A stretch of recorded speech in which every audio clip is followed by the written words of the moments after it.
All right, everyone, welcome back into another NBA DFS video. I have myself, Eric Polzin, here with Chuck Silver. It's kind of a fun slate, I would say, today. But first, I hear you have a little bit of sweat going on in the early slate. Who are we cheering for that one? Yeah, I'm in second place in the N one right now. 4 minutes left in the Grizzlies game. I have Paul George and Bismack Biyombo left to play in my lineup. I guess there's a couple guys behind me, but none of them have Paul George or Biyombo. So as long as these two score every fantasy point for the rest of the game, I should be okay.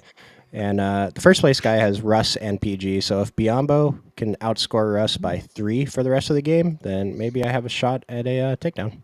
All right, so Bismack Biyombo block, Russ turnover. That's what we're hoping for. Oh, let's do it. Maybe like a PG Biyombo block, rebound, putback situation. No, for real though. But looking at the slate that we have here today, obviously it's a football Sunday, and typically speaking, I kind of like these NBA slates a little bit more because it doesn't seem like people are as sharp on them. And we have a decent amount of injury news to plug through. So to me, I'm kind of excited about this slate. What are your kind of initial thoughts for this slate? Well, my initial thoughts were that the contests were just the smallest I've seen them all season on both sites. And maybe FanDuel threw up the satellites. I didn't see them when I read my contest last night. I haven't even looked again. I'm only building one lineup over on FanDuel today. And then DraftKings, I think I'm only going to build one lineup today. I've had a long day with NFL, so kind of taking it easy. But I built out a MME set so that we could talk about this stuff here. And we have a couple interesting injury situations. I think the number one is LeBron James is not playing tonight. And so it's a big boost to Anthony Davis and D'Angelo Russell, I think, are the top two guys. Austin Reeves should be showing up a little bit higher as well. But I think that AD and D'Angelo are probably two of the top overall spots on the entire slate.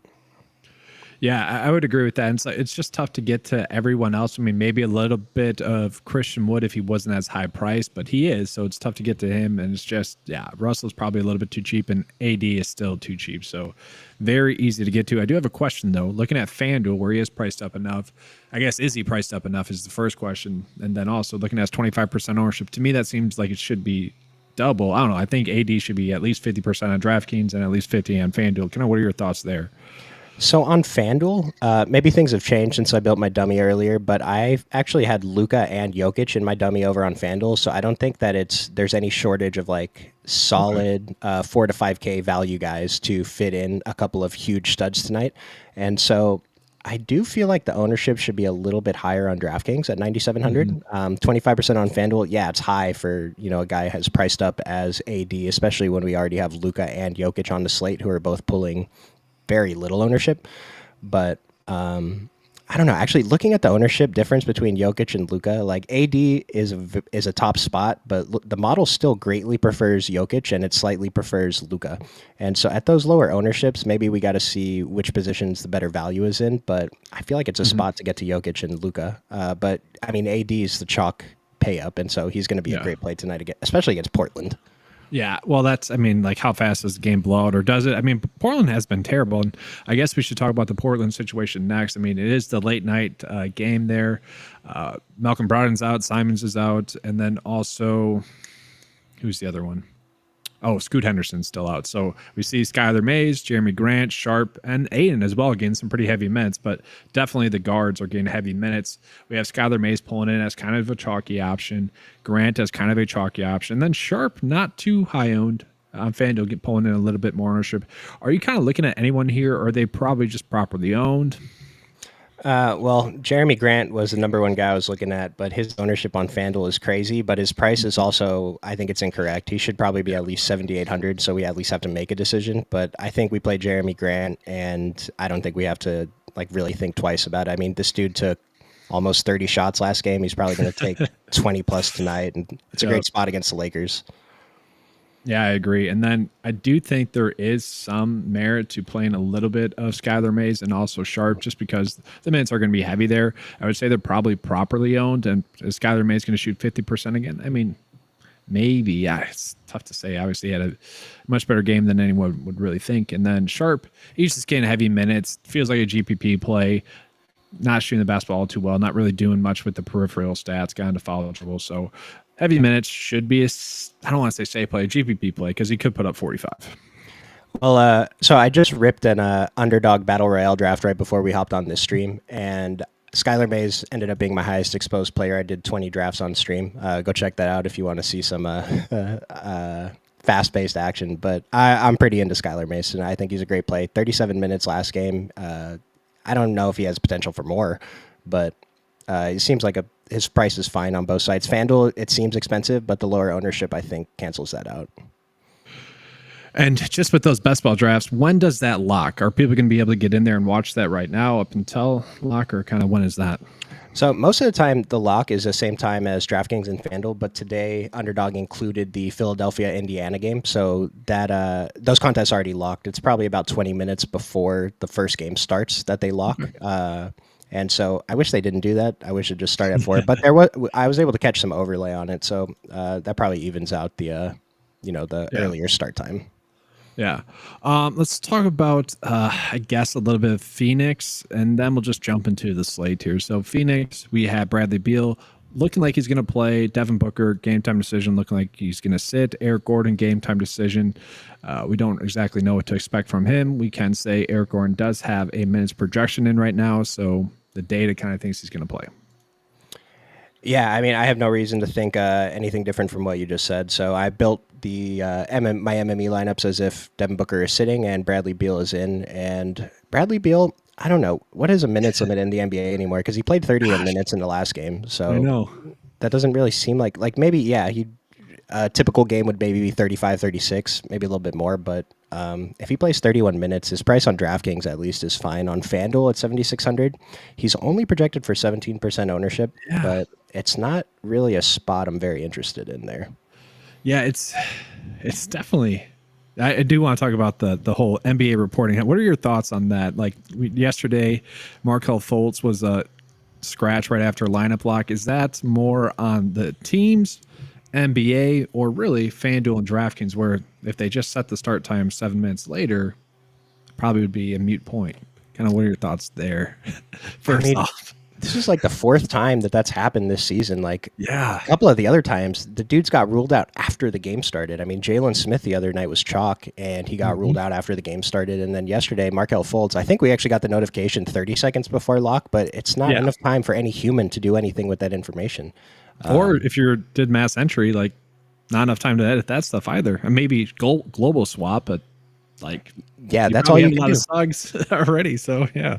Yeah, I mean, in that situation, so yesterday was a short slate, but if it happens on larger slates, just global swap to a player in the very last game at a similar price, and then like your lineup's going to be messed up, but at least you're going to have time after lock to make decisions on what to do later. But that kind of stuff just messes up the entire slate, because I have a strong feeling that Paolo Banchero is so much better with Markelle Fultz off the court, and it's like a 3-game sample, but it's just like watching the games, he looks so much better. His fantasy production is higher, and it just, he ended up being the tournament winner yesterday. And it's so frustrating. Not to mention, I think I only had like 20% Fultz yesterday. But I mean, it just kills your whole thing. And the NBA needs to figure it out with how big fantasy sports is getting.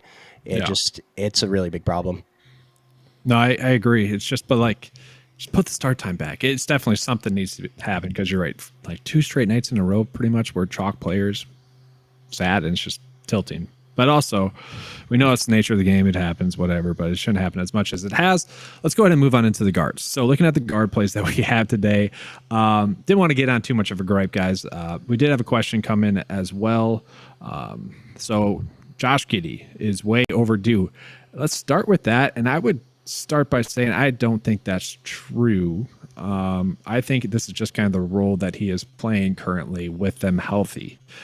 Could he have a good game against Phoenix? Sure, but he's just not getting enough minutes, and so the production is not there. He's never been a real big volume shooter either. Do you have any thoughts on Josh Giddey? Yeah, so the other day they closed with Cason Wallace over Josh Giddey, and the coach, I think they asked about him in a post-game interview, and the coach did say that if they are ahead in a game, that's something they're going to continue to do forward. They see Cason as a plus defender, and they don't see Josh Giddey as one. But with Josh Giddey's minutes, they kind of did this last year, where he played just under 30 minutes or right around 30 minutes, and he was crushing. Like, he was one of the best fantasy point per minute guys, but it just hasn't been there this year. And a couple of games that SGA sat out, Giddy last year, his numbers were better with SGA on the court, and I was hoping that was going to correct with SGA back, but it hasn't. And so No. I think that he's an okay GPP play, but his price is a little bit higher than I'd like to pay for a guy that's potentially not closing in what's probably going to be a close game against Phoenix. Yeah. And yeah, it's just, I'd rather play SGA, hope that he dominates. Obviously, the price, there's a huge price difference there, but if you're going to play a guard, like he'd be the one to play. Looking at the top OF index plays, it's Luka, it's Kyrie, then SGA, again, decent pay at play. Desmond Bane, 9K. Ingram, Curry, Sharp, Bradley Beal. And so to me, it's kind of a weirdly uncomfortable spot, I would say, that we have with the guards. And none of them are pulling too much ownership. We do have Russell. I think that's going to be kind of the obvious play, especially if you sort by value. But then Beal is pulling in a bunch of ownership. And then we go down to Skylar Mays and Austin Reeves. I guess looking at this, are you probably looking at eating chalk or trying to get unique here? Just a note real quick on Desmond Bane and Paul George already played. If you hit the DK main under Slate, it'll get rid of those Memphis guys. But yeah, I mean, we're definitely eating the D'Angelo Russell chalk. His usage, we saw it last game, even with just Austin Reeves coming off the bench and LeBron and AD still in. Like, yeah, he had a great game, but I don't see any reason to think that's going to change. And just looking at how high his OF index is compared to everyone else, I mean, look at the guys just under him. They're all more expensive than him. Bradley Beal's pretty high up there too, so maybe we should be a little more interested in Bradley Beal on DraftKings specifically. But I think we eat the chalk and then mix in some of these guys pulling low ownership. Like SGA, when he's this low owned, it's always going to be a guy I'm over the field on. Luka's Luka, and Kyrie Irving's been, I think people expect Kyrie to have lower production when Luka plays, but he's been fantastic this year when they both play. So, well, it's just those two, and like everyone else is basically irrelevant when they both play. Which is a little bit annoying because you want to find better plays, but it's just kind of how it goes. Looking at the DK value that we have there, we actually have KCP pulling in as a pretty good value play. And I would say I kind of agree with that. At the same time, I think we're probably going back to probably more Porter Jr. and probably Aaron Gordon. We'll talk about that in a second. Do you see him as the top value, or is he just more of a good pivot? I think he's just a pivot. I mean, 2% ownership on DraftKings. The 4,500 on FanDuel at 14%, that seems pretty good to get to over on FanDuel. But DraftKings, just the salary works a little bit different. It's a little bit harder to fit in guys. And so I know Skylar Mays is kind of the mega chalk on DraftKings, but I'd rather just pay the 500 more and get to Skylar Mays at the guard spot. Yeah. What do you feel about Killian Hayes there, where he's only pulling in 8% projected ownership? He's been someone that has actually been stepping up and playing much better thus far this season.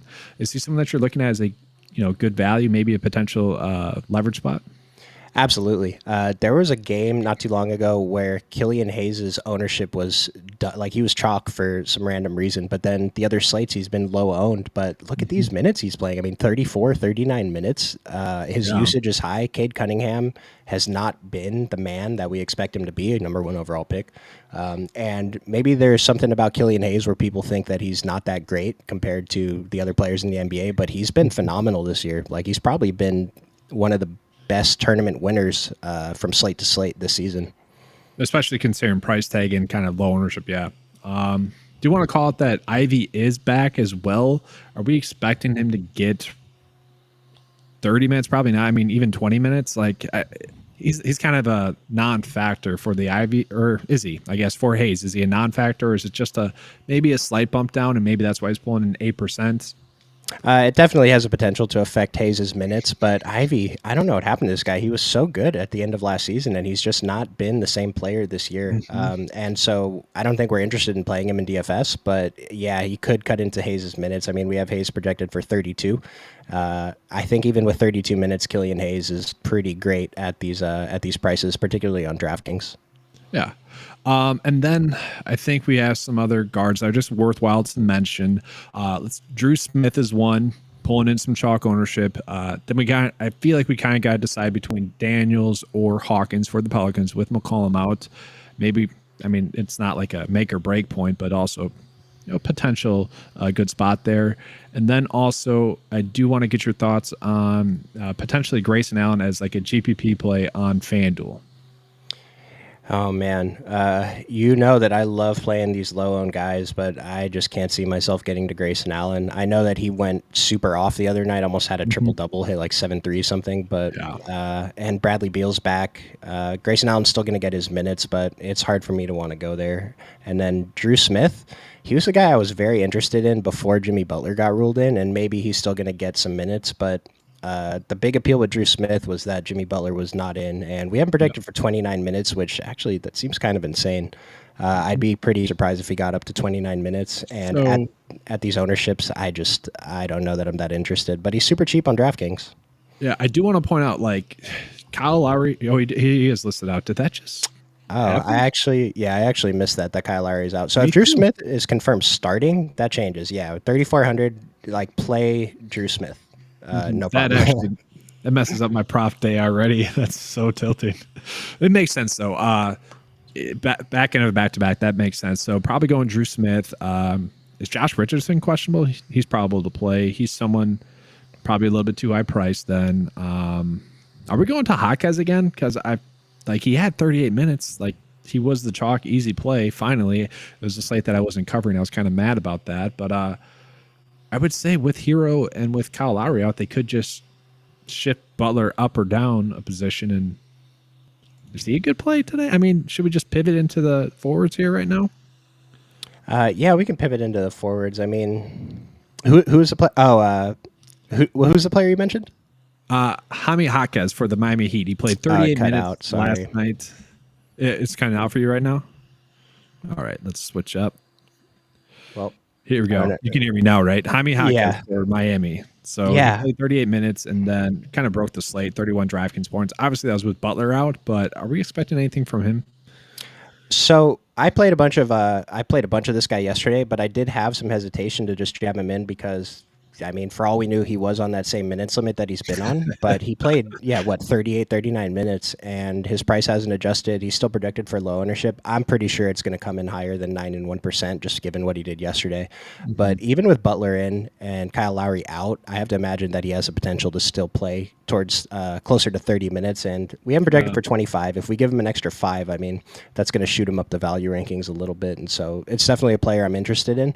And Duncan Robinson kind of let everyone down. Like he didn't necessarily fail, but he didn't really do anything that we needed yesterday for being mega chalk. I'd rather play him today when he's at this low ownership, even though his price went up. The good thing about Duncan Robinson is that I believe he went 1 for 10 from 3 ball range. So he shot the ball 10 times from 3 ball range. So that's the good thing. If he just makes a couple of those at this price tag, he can definitely hit value. And it's a pretty easy matchup, I would say, against the Spurs. So I don't mind that. To me, it does kind of feel like we want to get to one of the forwards here, whether it's Highsmith, Jaquez, or Robinson. They probably all have about the same ceiling, though. Yeah, with Highsmith, I don't know what to make of Highsmith. This dude could put up 2.5 fantasy points sometimes, or like yesterday he put up 31.5. Yeah. He was phenomenal, but he also shot poorly. But just the fact that he had the ability to get those shots up, that probably changes with Jimmy Butler back. But I mean, he's showing up at the top of value, so looks pretty good to me. Jimmy's been so weird this season. He's kind of taking a backseat role, and we have seen that at times in the regular season. Is he someone that we should be looking at 8.6 on the slate, small forward, power forward eligible, and even on FanDuel, probably a little bit too cheap. He's pulling in 21% projected ownership there. I guess what are we looking at with Butler tonight? So I like the price on FanDuel. I don't like the ownership, and I like the ownership on DraftKings, but the price seems a little bit too high. But he's a good GPP play. If guys are slightly too expensive, I don't mind playing them if other people are hesitant to play them. And we've seen Bam just destroy recently. So I think Bam looks pretty good too. It's just we have to figure out some kind of rules with who from this team Right. we want to get because it sounds like our core is going to have 3 to 4 Heat in it. It could. It could. I mean, it's a big slate. It's an early game too, so we'll see. We do have a couple comments. Alec Burks is back, so yeah, that does. The thing with it is like with how well Hayes has played, it's tough to see the minutes shifting as much. Now, yes, that does hurt with Ivy and Burks back, but still, like it's kind of like one of those ride the hot hand. Maybe we'll talk about J Val in a second here. Once we get to centers, we'll talk about him being a good player or not, and then just someone confirming that Lowry was out. Guys, if you want to get your comments in, We'd be happy to answer your guys' questions if you have them. Let's take a peek at the rest of the forward plays that we have here in general. We already kind of mentioned Jeremy Grant and Shaden Sharp. I want to sort by the best value because that's where the slate gets kind of interesting. We got Taurean Prince pulling in as kind of chalk. Isaiah Stewart pulling in as a good value, not too chalky. Then Grant, then Highsmith, then Grant Williams, Derek Jones. It's weird, honestly. I honestly would have thought that Michael Porter Jr. and Aaron Gordon would be higher. But what is your kind of take on the forward position as a whole? Is there anyone standing out to you?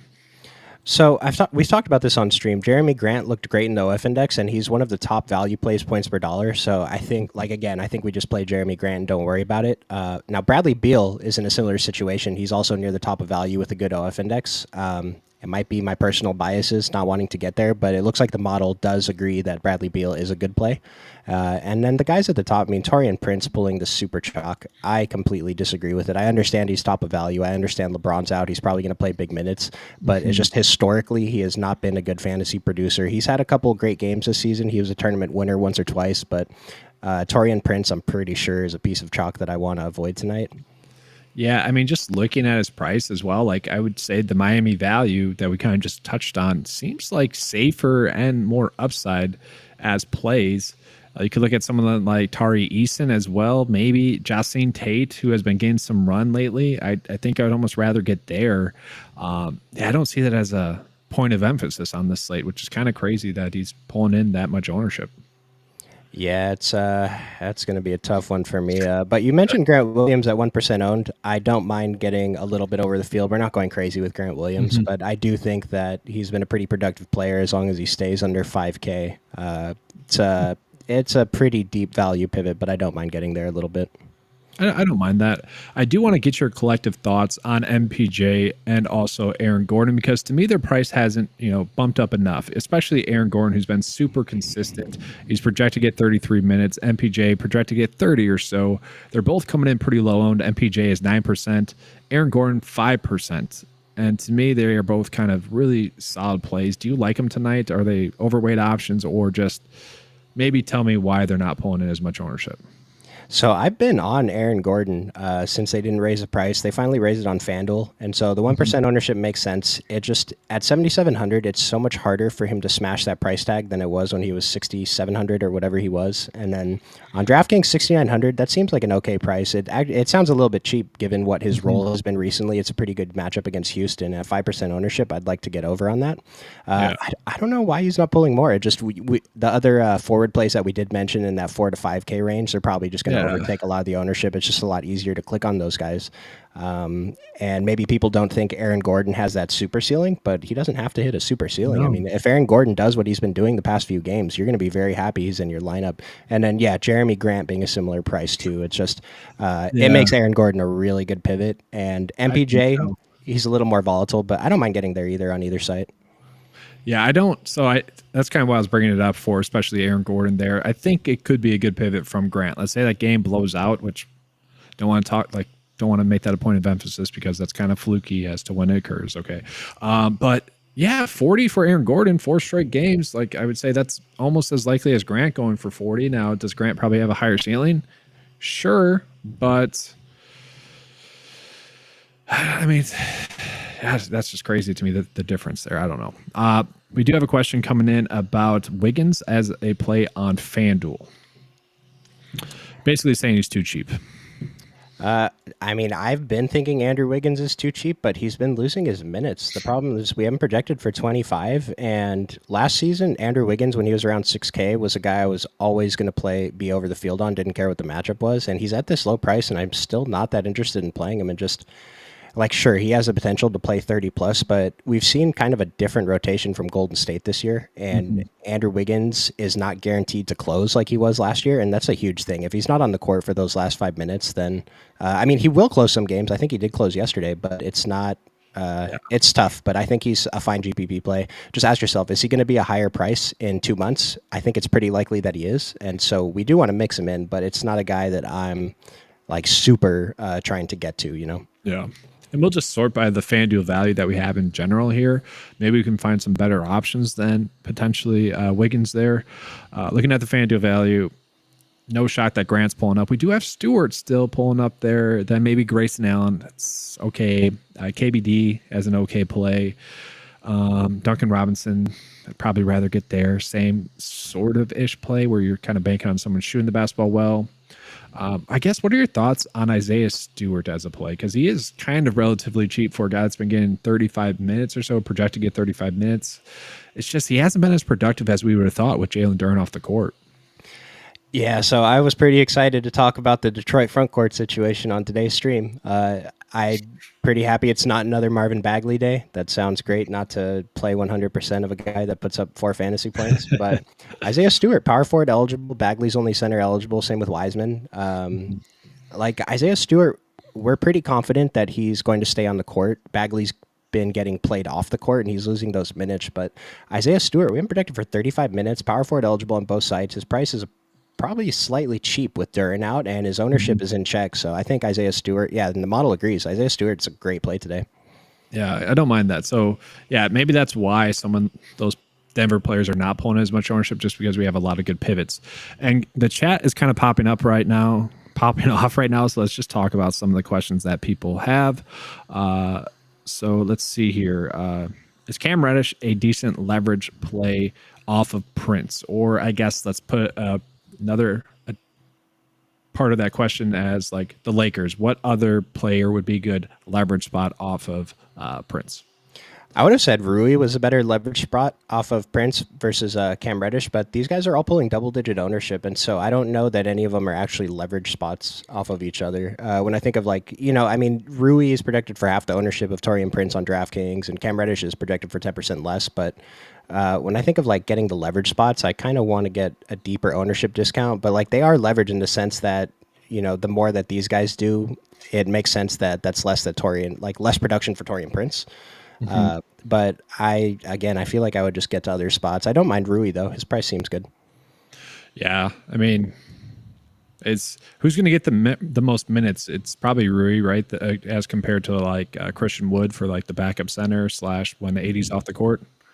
Yeah, well, we have to see the Lakers starting lineup to see if they reinsert Austin Reeves. Otherwise, if Reeves is off the bench, that kind of hurts Rui a little bit, or maybe it helps him playing alongside another good basketball player. But I don't know. We have to see the Lakers starting lineup. What I'm seeing right now is Russell, Reeves, Reddish, Prince, AD. But at the same time, I do think that would probably benefit Rui the most then. I missed that. Yeah, no problem. So let's see here. With Jones out, so Trey Jones for the Spurs. Did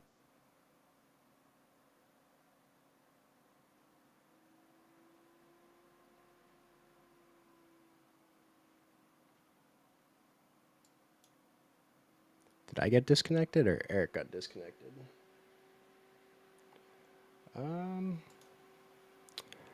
All right, well, I'm seeing myself on the YouTube stream, so I'm going to assume I am still live right now. Oh, Eric's back. Yeah, sorry. My bad, guys. I don't know what happened there. Internet just glitched out real quick. Where are you at with that? Sorry. So with the Spurs, I mean, Branham seems like kind of a deeper value play today. I'm not sure that we necessarily have to get there. What's his position? Shooting guard? I guess Branham's a shooting guard. Yeah. I mean, he's cheap. 3,800 on DraftKings, 3% ownership, 24 minutes isn't fantastic. Terrible OF. His DK value isn't the best. I mean, if this is your low-owned value spot you want to get to, I guess I don't super hate it, but I just think that we have so many other great value spots that are just slightly more expensive. Just find a couple $100 in salary and get to the Heat guys. I mean, we didn't really touch on Jones being out because I think we just see the production kind of spread out amongst like Sohan, Vasol, and Keldon Johnson. It kind of feels like a non-situation right now. Yeah, and then the big news, we did get Devin Booker's out, Bradley Beal's in, and Eric Gordon's out. I'm not sure we planned for that one, but... So Grayson Allen becomes a better play, right? Yeah, Grayson Allen becomes a better play. His price on DraftKings, I think it's still too high. It reduces the potential for him to hit a ceiling outcome at 5,700. Maybe on FanDuel at 5K, that's a little bit better. But again, I feel like I'd just rather play Beal. The model says Beal is the play, so... I gotcha. So we're going to go ahead and switch up and get into centers. We do have a center question, so let's go ahead and start out with that. It's going to be thoughts on kind of Nikola Vucevic. And so he's 7.5 on FanDuel, 7.3 on DraftKings. So it's more of a FanDuel question. So let's preface that. Pulling in about 15% ownership on both sides, 33% owned, gets a matchup with Detroit, which should be appealing. I'll start with saying Vucevic has been extremely annoying / disappointing to me thus far this season. I would have thought his production would have been higher. And like last year at this time, his price was hovering between 8K, and we're seeing it kind of be at 7.3. That's a low price tag. I was about to ask, who's the chalk center today? Because Vooch being 15 even sounds weird, but it looks like Zion has center eligibility on DraftKings, and he's only pulling 6% there, but he's 36% on FanDuel. It's a tough spot for me, but I guess Anthony Davis is the chalk center, and then Isaiah Stewart. We can play those guys at power forward though. So playing Nikola Vucevic at center at this price, I never mind it, and it is a good matchup for him. I mean, he's going up against probably Marvin Bagley. So yeah, it's not a bad spot. I was gonna say like if Aiden's cheap, but no, he's more expensive on FanDuel, so no need to get there. Yeah, Sengun's expensive, so yeah, I'd probably say that's fine. Let's just talk about kind of the ownership for center in general. FanDuel, it's Zion, Anthony Davis, Stewart, Bam, Vucevic, Nurk, Collins, and then we'll look at DraftKings here. Very much Anthony Davis because he's too cheap. He does feel like someone that really for DraftKings I think is a starting point, so kind of like to go through a lineup process during this. I'm putting him in there. Then we got Aiden pulling in a decent amount of ownership, but only 13%. So really not a lot of chalk at the center position for DraftKings. FanDuel a little bit more. Yeah, it seems like we just wanted to pay up at center today. And Hyperdime in the chat, Anthony Davis an automatic cash play. And it's, on both sides. I mean, just looking at the ownership, he's the highest owned center on both sides. Zion's only power forward on FanDuel. And so that's really all you need to look at is the ownership. And Anthony Davis, we love him as a play. The model loves him. I think we really want to pay up at center today. We have really good forward value. We have a couple guard values, but we don't have like a smash pay down center.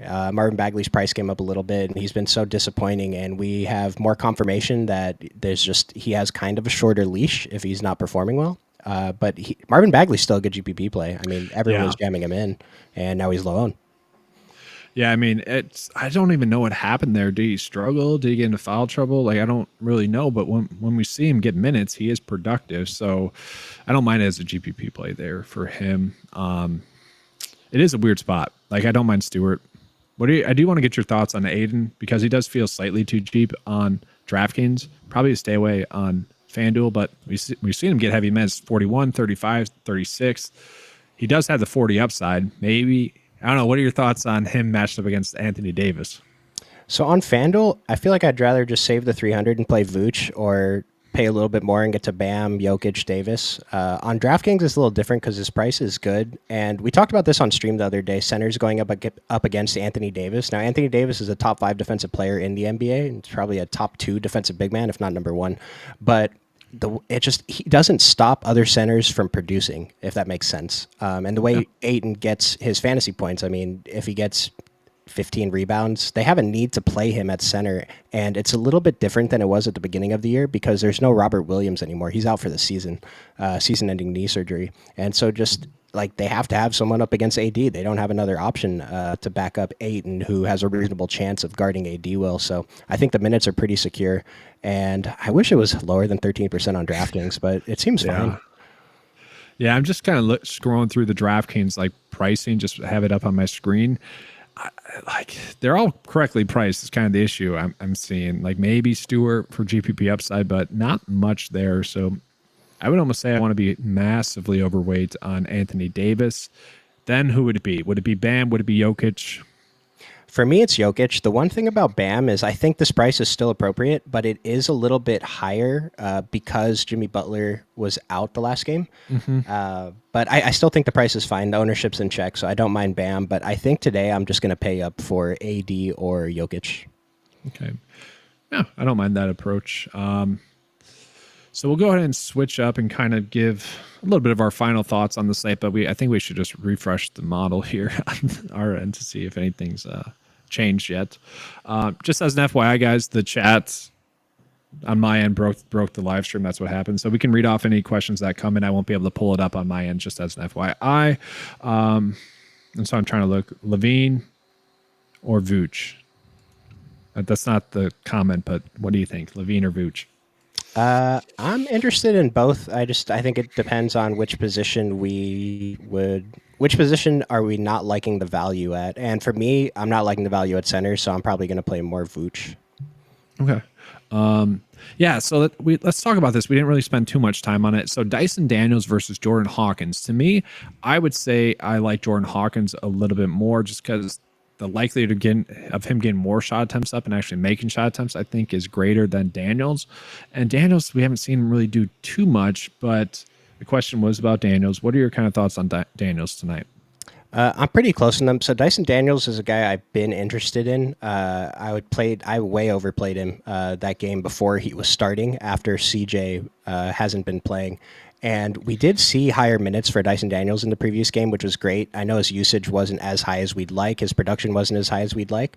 And then Jordan Hawkins, this guy is kind of a boomer bust guy. I mean, he had like one fantasy point at halftime of the last game. Then he went off for 13 straight points in the first 2 minutes of the second half.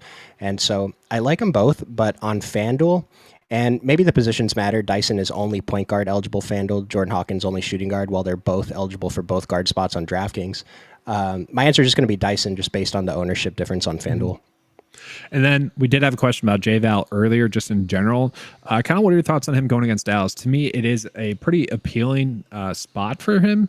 Let's see his projected minutes. Only 25 projected minutes. And so with those minutes, is he worth looking at? Because to me, if he was getting 30, we would just be going crazy with him. Kind of what are your thoughts on J-Val? Yeah, that's the thing. Do you think he has a potential to play 30 minutes? I do. Yeah, I mean, in this matchup, like, you think he's just going to feast. He played 29 minutes in the last game against Houston. You look at the other games, 22, 24, 21. Those games were all blowouts. The next close game was Detroit, in which he played 33 minutes. So I don't know if we exactly have enough of a sample size to really say he's going to only get 25 minutes. I don't think we have enough of a sample size to say he's going to get close to 30. I think he makes for a great GPP upside play, though. I mean, he has a pretty decent DK value already at 25 minutes, but the prices on both sites are appropriate. His ownership is very low. Like, this is the GPP play, I think, at center, right? Yeah, with the matchup against Dallas, yeah. And it's kind of easy to get to him because I tried to fit Jokic into the build with AD. That just wasn't possible given the slate. So going down to JVAL, we could easily get 45 in this matchup fantasy points. I know you don't like to put it like a number on it, but like, is that kind of what we'd be looking for to like GPP winning upside score? Absolutely. I mean, he has 40 plus fantasy point upside. If he gives us 40, we're going to be thrilled to play him today. And are centers versus Dallas a thing? It might be a thing. We need a larger sample, but they seem to do very well. They seem to hit their floors, what I should say. So, but yes, definitely. It's early season. I don't want to give out too many takes like that. We definitely need a bigger sample size. Any cat, and I want to say I want them to trade him to the Lakers. I'm dead serious, or to Washington. Like, get Reeves or get Kuzma, get a better complimentary piece in there. I'm so sick of it. But yeah, any cat. So first off, my views on Cat are that I see a lot of people saying to trade him, but the Timberwolves, I don't know if they still do, but a few games ago, they had the most efficient defense in NBA history. Yeah. And so it's like, Cat's been trying on defense, or so I've read comments from Timberwolves fans. His fantasy production has been lackluster, but at 6 and 7%, I mean, this guy was voted like the favorite to start an NBA franchise with by GMs just 2 or 3 years ago. That was before Ant-Man. That was before Ant-Man came to town. But I mean, 8K, I think that's an appropriate price for him, and he's power forward eligible, so I don't mind getting to Cat as a GPP play. Yeah, only power forward. I want to see Gobert because he was kind of weird chalk last night, and he's only coming in at 6%. Any love for him against Golden State? Oh man, rather get to JVAL, right? Yeah, I'd rather just save the money and go to JVAL. And like Rudy Gobert, I've been hesitant to play, especially when he's chalk. Like, he failed his chalk the other night. His price came up a little bit. He's low owned, but centers against Golden State is weird just because the Timberwolves can just go Cat at center. I haven't looked at the game logs versus Golden State to see what they did last year, but centers in these spots, like, sure, he's bigger. He's the biggest player on the court, but if he's not on the court because Golden State goes small, then that's detrimental to his fantasy value. We did have Jeremy Grant so high owned is scary. I do think it really depends on how many your lineups you put out there, but I would say like maybe make a pivot to Aaron Gordon in at least a couple of them. Don't go crazy with it. Like I kind of like to say like I build about 4 per night. It kind of just depends. On at least one of them, I'm going Aaron Gordon, probably half, so 2 of them. But kind of what are your thoughts there? I'm making one lineup on FanDuel tonight. I'm pretty sure Jeremy Grant's in it. Yeah, FanDuel for sure. So I have 100%. Yeah, FanDuel definitely. You gotta play him on FanDuel. Let's see here. We got a question about Sharp. He's gonna chuck today.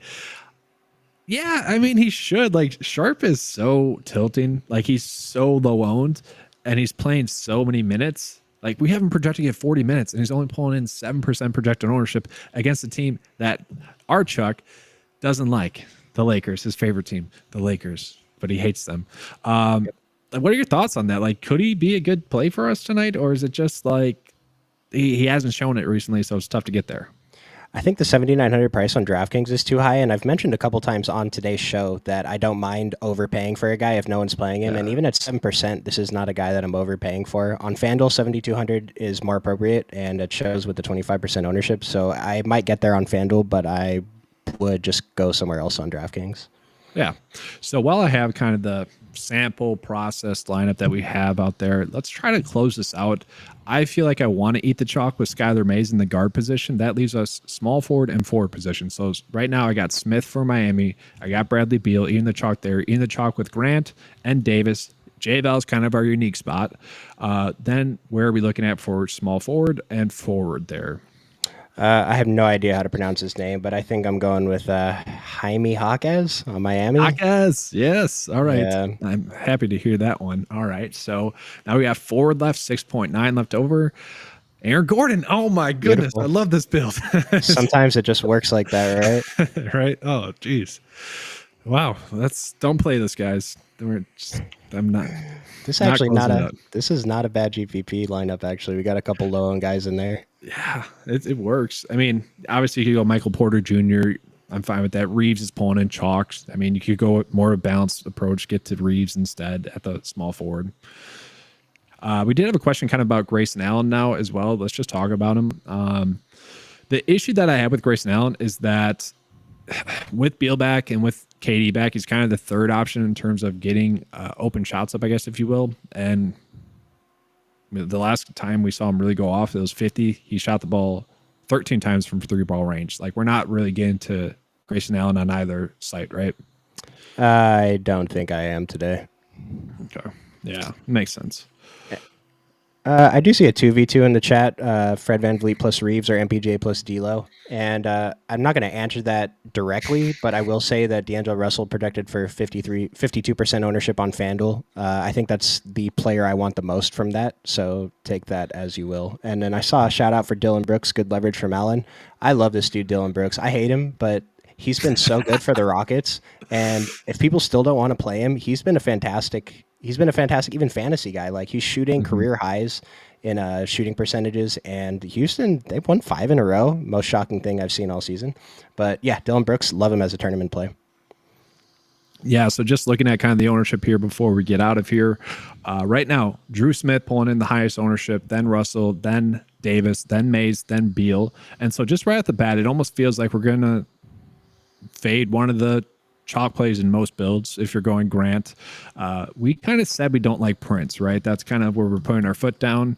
And then Reeves is what are your kind of thoughts there? Does it make sense to fade both of them, or maybe play one of them, or is it just AD, Russell? That's it. So with Prince, I feel like he's a pretty good candidate to give us what we want in value in terms of maybe a 5X, but I know he has shown a ceiling a couple times, but at this ownership, I feel like we can find a ceiling somewhere else. Like that, I love that Dylan Brooks shout. Dylan Brooks is in my one lineup on FanDuel at 1% owned. We're paying a few hundred more, but I think it's worth it.